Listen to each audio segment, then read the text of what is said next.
রাত গভীর, চারপাশ নিস্তব্ধ।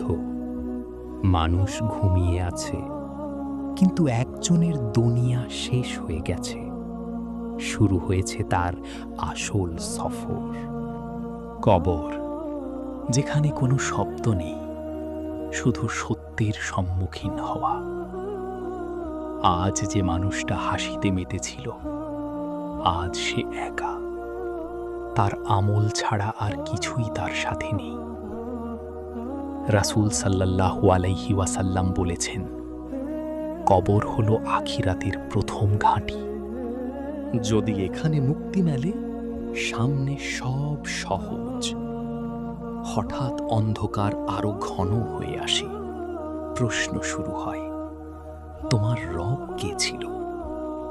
যে নামাজে গাফিল ছিল, যে আল্লাহকে ভুলেছিল, তার জন্য সেই মুহূর্তটা ভয়ঙ্কর হয়ে ওঠে। আর যে ঈমান নিয়ে বেঁচেছিল, তার জন্য কবর হয়ে যায় জান্নাতের বাগানের প্রথম দরজা। এই দুনিয়া শুধু এক পরীক্ষার সময়, আর কবর হলো সেই পরীক্ষার ফলাফল প্রকাশের প্রথম মুহূর্ত। তুমি আজ যা করছো, কাল তোমার কবর তাই বলে দেবে।